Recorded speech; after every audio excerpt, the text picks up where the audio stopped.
Assalamualaikum warahmatullahi wabarakatuh. Selamat pagi menjelang siang. Sudah siang ya rekan-rekan media yang kami hormati. Selamat datang di kantor Badan Komunikasi Pemerintahan. Perkenalkan saya Caca Anissa, tenaga ahli utama Badan Komunikasi Pemerintahan. Saat ini kita menyelenggarakan konferensi pers progres program hasil terbaik cepat Presiden cek kesehatan gratis. Hari ini kita akan melihat bagaimana progres dari program pemerintah Indonesia yang tentunya menawarkan pemeriksaan kesehatan gratis dan screening penyakit secara gratis untuk berbagai kelompok usia, mulai dari bayi baru lahir, balita, anak usia sekolah, dewasa, hingga lansia. Sesuai dengan Asta Cita keempat untuk memperkuat pembangunan sumber daya manusia atau SDM. Lantas, bagaimana capaian CKG sampai saat ini? Berapa jumlah pendaftar, berapa jumlah terperiksa, dan temuan masalah kesehatan seperti apa? Dan langsung saja kita akan mendengarkan paparan yang akan disampaikan oleh Ibu Dr. Maria Endang Sumiwi, Dirjen Kesehatan Primer dan Komunitas Kemenkes Republik Indonesia. Terima kasih Mbak Caca, selamat siang rekan-rekan media. Assalamualaikum warahmatullahi wabarakatuh. Kami ingin menyampaikan laporan kemajuan dari pelaksanaan cek kesehatan gratis ya sampai dengan hari kemarin. Jadi sampai dengan hari kemarin kita sudah ada 32 juta pendaftar untuk mengikuti cek kesehatan gratis dan 29,8 juta sudah kita periksa. Laju kita sekitar 600.000 per hari sekarang, jadi tentunya pada hari ini tentunya kita mencapai 30 juta yang diperiksa. Dan mengingat sistem pencatatan data itu secara online, maka kita juga masih menunggu data-data yang belum dimasukkan, sudah dilakukan tapi belum dimasukkan oleh teman-teman di puskesmas ya. Jadi capaian kita bisa jadi lebih besar dari ini, tapi yang saat ini sudah masuk ke data kita adalah 29,8 juta pada hari kemarin sudah diperiksa dan 32,3 juta itu mendaftarkan untuk mendapatkan cek kesehatan gratis. Nah, puskesmas kita jumlahnya ada 10.286. Sekarang hampir semua sudah 10.226. Jadi tinggal 60 puskesmas saja di seluruh Indonesia yang belum menyelenggarakan cek kesehatan gratis. Jadi apakah semua cek kesehatan gratis ini bisa diakses di semua puskesmas? Sekarang kita bisa bilang bahwa tinggal sedikit sekali yang belum, atau kita bisa bilang hampir semua sudah melakukan, sehingga masyarakat bisa mengakses cek kesehatan gratis ini di puskesmas dimanapun di Indonesia. Nah, kita juga sudah memulai cek kesehatan gratis yang sekolah ya, yang ulang tahun itu kita mulai 10 Februari dan sejak 2 bulan kemudian kita sudah buka, bukan cuma ulang tahun tetapi bisa kapan saja setahun sekali. Yang sekolah kita mulai pada awal Agustus, beberapa daerah sudah mulai pada minggu kedua Juli. Untuk anak sekolah yang sudah kita periksa itu 5,9 juta. Kemudian sekolah satuan pendidikan yang sudah mendapatkan CKG sekolah itu 91.184 dari 280.000 sasaran kita. Tapi ini baru mulai awal Agustus ya, jadi memang baru mulai 1,5 bulan ini, tetapi kita sudah mendapatkan 5,9 juta dan sudah dilaksanakan di seluruh provinsi di Indonesia. Nah, sebarannya gimana untuk peserta CKG? Ternyata kita masih dominasi perempuan ya Bapak Ibu. 2 dari 3 orang yang dilayani CKG ini adalah perempuan. Dari 29 juta itu 17 jutanya perempuan, laki-lakinya 12 juta. Dan di mana pemeriksaan ini paling banyak? Ternyata paling banyak di Jawa Tengah, Jawa Timur, dan Jawa Barat. 51% dari 29 juta ini adalah penduduk Jawa Tengah, Jawa Timur, Jawa Barat. Tentu kita bisa mengerti karena jumlah populasi yang sangat besar di provinsi-provinsi tersebut. Tapi tentu kita juga menginginkan supaya provinsi-provinsi lain itu segera juga mengejar dengan rate yang sama ya. Nah, yang masih kecil jumlah pesertanya Papua, Papua Barat, dan Papua Pegunungan. Untuk tren harian, saat ini kita sudah mencapai 600.000 per hari untuk pendaftar. Untuk yang diperiksa itu hampir 500.000 per hari. Jadi 491.000 masyarakat Indonesia itu kita lakukan cek kesehatan baik di puskesmas maupun di sekolah. Jadi ketika mulai sekolah ini yang ada garis merah yang paling kanan ya, ini mulai Agustus itu kecepatannya menjadi double karena kita juga ada pemeriksaan di sekolah. Nah, hasilnya bagaimana? Hasil dari pemeriksaan kesehatan kepada masyarakat Indonesia. Yang pertama untuk bayi baru lahir, ini kita mendapatkan beberapa hasil screening awal. Tentu screening awal ini harus dikonfirmasi ya. Tetapi mendapatkan screening awal ini suatu deteksi yang baik sehingga nanti penanganan jangan sampai terlambat. Yang pertama itu ini 5 terbesar per siklus hidup kami sampaikan. Untuk bayi baru lahir itu ada kelainan saluran empedu, berat lahir rendah, penyakit jantung bawaan kritis, hipotiroid kongenital dan defisiensi enzim G6PD. Kemudian pada balita itu masalah gigi, karies, kemudian anemia, kemudian status gizi yaitu baik stunting, gizi kurang maupun ada perkembangan yang kurang baik ya. Kemudian pada usia dewasa itu yang paling banyak masalahnya adalah tingkat aktivitas fisik kurang. Nah ini sangat umum ya di masyarakat kita. Kalau Bapak Ibu sering lihat parodi-parodi orang Indonesia, parodinya adalah beli bakso di depan rumah harus naik motor. Karena kita memang kebiasaan untuk beraktivitas fisik itu kita harus bangun kembali. Karena ini 95% tingkat aktivitas fisik masyarakat Indonesia kurang. Juga masalah gigi, kemudian lingkar perut atau obesitas sentral, kemudian overweight dan obesitas, dan tekanan darah yang tinggi atau hipertensi. Kemudian ada masalah 3 di bawah ini adalah masalah khusus pada yang selected population ya. Selected itu hipertensi pada usia 40 ke atas. Nah, kita periksa profil lemak darahnya atau dislipidemi yang menjadi resiko stroke. Nah itu ternyata pada populasi tersebut 45%-nya terjadi hiperlipidemi ya, kadar kolesterolnya tinggi.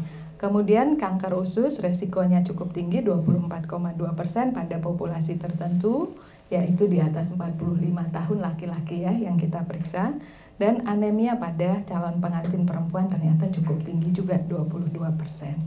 Kemudian pada lansia itu sama, sekali lagi ini gambaran umum masyarakat Indonesia rupanya ya, tingkat aktivitas fisik kurang, masalah gigi, tekanan darah, lingkar perut, dan kognitif. Kognitif itu nanti akan kita lanjutkan pemeriksaannya tentunya apakah demensia dan seterusnya.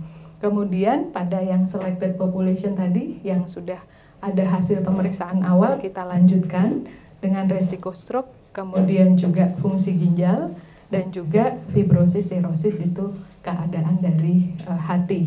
Nah ini juga kita temukan beberapa resiko-resiko. Nah terakhir pesan untuk masyarakat, kita sudah menyediakan layanan ini dan kita juga melihat bahwa sudah mulai kita deteksi kondisi-kondisi yang lebih awal, yang sudah bisa kita manage. Kita tata laksana supaya tidak menuju penyakit yang lebih berat. Jadi pesan pertama kepada masyarakat, tolong dimanfaatkan cek kesehatan gratis ini karena sudah disediakan di seluruh puskesmas, sekolah-sekolah juga dikunjungi, orang tua juga tentu akan dimintai izin terlebih dahulu. Nah ini anaknya disemangati dan juga orang tuanya mengizinkan ya untuk cek kesehatan gratis. Kemudian yang kedua, kita lihat tadi hasil-hasilnya yang berupa resiko kesehatan itu adalah tingkat aktivitas fisik kurang, kemudian indeks massa tubuh yang menunjukkan overweight dan obesitas. Maka pesan kedua adalah lakukan perubahan gaya hidup, lebih banyak berolahraga, kemudian juga kurangi makanan minuman manis, asin, dan berlemak.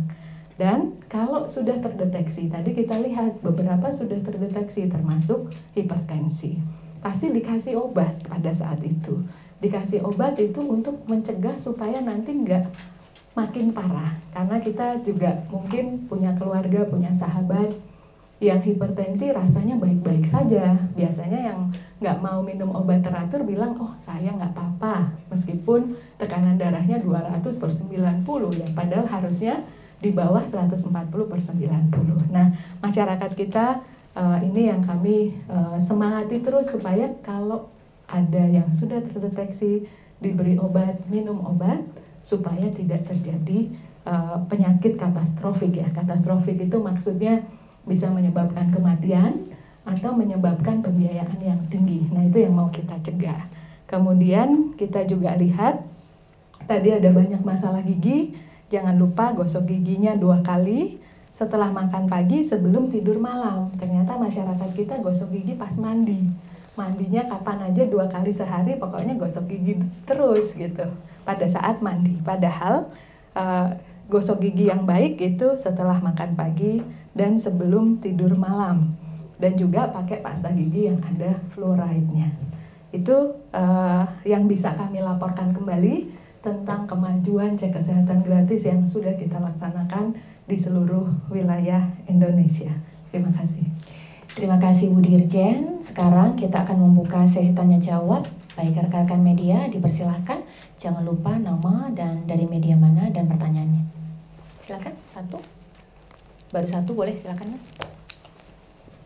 Saya Akbar dari DAI TV, Bu. Ini dari 10.226 puskesmas, ada 60 puskesmas yang dilaporkan belum menyelenggarakan CKG. Kalau penyebabnya apa, Bu ya? Ya, jadi ini kebanyakan memang di daerah-daerah terpencil ya.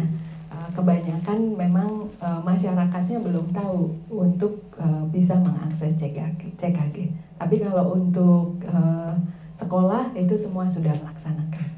Nah, ini memang nanti kita akan lebih besar kolaborasi baik dengan masyarakat maupun dengan kementerian lain ya, terutama Komdigi, supaya nanti makin masif untuk bisa mengajak masyarakat untuk mengakses. Terima kasih. Baik. Kan di Papua dan juga Papua Barat, kalau di sana ditemukan ada permasalahan apa juga, Bu? Sehingga antusiasnya mungkin kecil, pemeriksaannya atau seperti apa? Ya, ini kan kita masih awal ya. Kita baru mulai bulan Februari, jadi pendekatan kita pada umumnya masih generik. Masih generik itu masih umum, mengajaknya masih umum, belum berupa pesan-pesan yang mungkin pakai bahasa daerah dan seterusnya. Jadi pendekatan-pendekatan khusus itu masih kita kembangkan. Jadi terutama memang itu, tapi yang kedua juga kalau kita dengarkan dari daerah kan pasti kami evaluasi ya dan tanya ada masalah apa gitu. Terutama memang masalah link internet untuk memasukkan data. Jadi kalau mereka bilang kami jalankan Bu, tapi karena harus memasukkan ketika internetnya nyala. Jadi saat ini data kita masih online base, belum offline base. Jadi sebetulnya masih banyak data tersimpan di puskesmas-puskesmas, di dinas-dinas yang masih harus dimasukkan. Jadi semua yang tadi kami sampaikan adalah data yang sudah dimasukkan. Nah, ini kita mengevaluasi terus juga. Untuk saat ini yang kita dengarkan dari lapangan seperti demikian. Kalau ditemukan adanya penyakit, mekanisme rujukannya itu nantinya seperti apa ya, Bu? Jadi penyakit itu kan ada 2 tingkat ya. Tingkat yang pertama adalah yang bisa ditangani langsung di puskesmas. Jadi semua yang kita pilih sebagai variabel pemeriksaan yang kita pilih untuk screening itu adalah semua yang bisa ditangani baik di tingkat pertama maupun di tingkat rujukan. Jadi misalnya hipertensi, kemudian apalagi yang diperiksa gula darah. Nah, itu semua obat sebetulnya ada di puskesmas. Jadi bisa langsung dikasih. Kalau nggak perlu dirujuk, nggak perlu ke rumah sakit, bisa selesai di puskesmas. Tapi kalau ternyata ada masalah berikutnya nih, kan tadi yang hipertensi di atas 40 tahun kita periksa fungsi ginjal.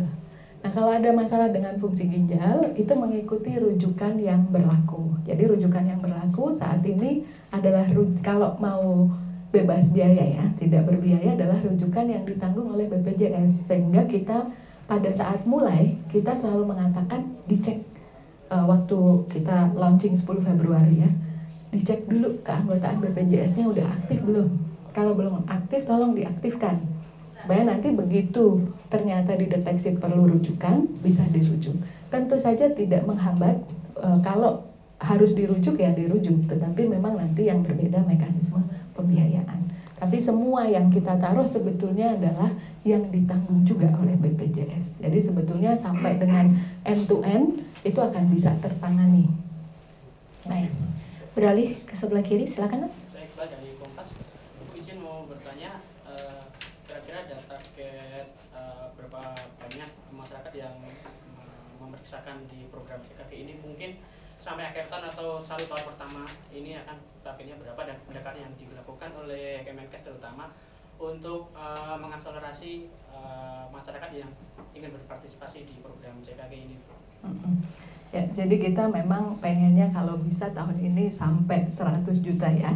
Tapi 50 juta pun kita juga sudah cukup senang gitu. Karena ini baru mulai ya, baru mulai, dan sebetulnya dengan laju 600.000 per hari ini sebetulnya cukup kinerja yang cukup baik dari puskesmas kita. Ada channel-channel lain yang belum kita manfaatkan, misalnya FKTP swasta. Nah ini memang kita sedang membangun mekanisme supaya nanti bisa dibuka di FKTP swasta. Nah nanti pasti dengan lebih banyaknya channel itu akan lebih banyak juga yang bisa periksa ya. Tapi memang mekanismenya sedang kita atur. Kemudian juga kalau dilihat ada kita meluncurkan CKG komunitas. CKG komunitas itu yang datang mendekat ke masyarakat. Jadi bukan menunggu di fasilitas pelayanan kesehatan. Beberapa puskesmas di Jakarta membuat CKG komunitas di beberapa mall. Jadi sekarang sudah mulai juga melakukan CKG komunitas dan juga berdasarkan segmen-segmen masyarakat. Misalnya kemarin di Jakarta ya, itu juga bikin yang untuk petugas pasukan oranye. Nah itu karena berdasarkan kategori, lalu semuanya mengajak teman-temannya kita lakukan CKG komunitas. Jadi CKG komunitas ini adalah modifikasi supaya kita bisa mempercepat capaian kita, tapi juga menjangkau masyarakat sebanyak mungkin. Baik, selanjutnya satu lagi pertanyaan. Ayo rekan-rekan media, pertanyaan terakhir. Adakah yang mau bertanya? Kalau cukup, mungkin terakhir di sini penutup Ibu untuk menjadi resum dan ajakan kepada masyarakat ya untuk menggunakan CKG ini sebagai kado ulang tahun dari negara. Ya, jangan ragu-ragu Bapak Ibu untuk datang ke puskesmas untuk mendapatkan pemeriksaan yang lebih lengkap. Dan jangan lupa ini akan berlangsung terus setiap tahun. Jadi kalau tahun ini sudah diperiksa, tahun depan jangan bilang oh tahun lalu sudah diperiksa. Nah ini diperiksa terus seperti kita servis mobil, servis motor, supaya kita tahu ada masalah kecil udah kita perbaiki. Jadi nomor 1, gunakanlah cek kesehatan gratis di puskesmas. Datanglah kalau ada cek kesehatan gratis komunitas di dekat Anda. Kemudian untuk yang punya anak-anak di sekolah, izinkanlah anak-anak, para orang tua untuk CKG sekolah anak-anaknya ikut. Yang kedua, kalau sudah ketemu faktor resikonya, misalnya tadi kurang aktivitas fisik, nah dimodifikasi atau disesuaikan gaya hidupnya kembali. Yang ketiga, kalau sudah ketemu dan harus diobati, obatnya diminum. Obatnya jangan ditinggal saja ya, karena nanti mencegah kita penyakit yang lebih berat. Terima kasih. Terima kasih Ibu Maria Endang Suniwi atas informasinya dan juga sesi tanya jawab yang tadi sudah menjawab beberapa pertanyaan dari rekan media. Demikianlah rangkaian konferensi pers mengenai capaian program cek kesehatan gratis yang tentunya diselenggarakan oleh Badan Komunikasi Pemerintahan bersama dengan Kementerian Kesehatan Republik Indonesia. Saya Caca Anissa menutup. Wabillahi taufiq wal hidayah. Wassalamualaikum warahmatullahi wabarakatuh.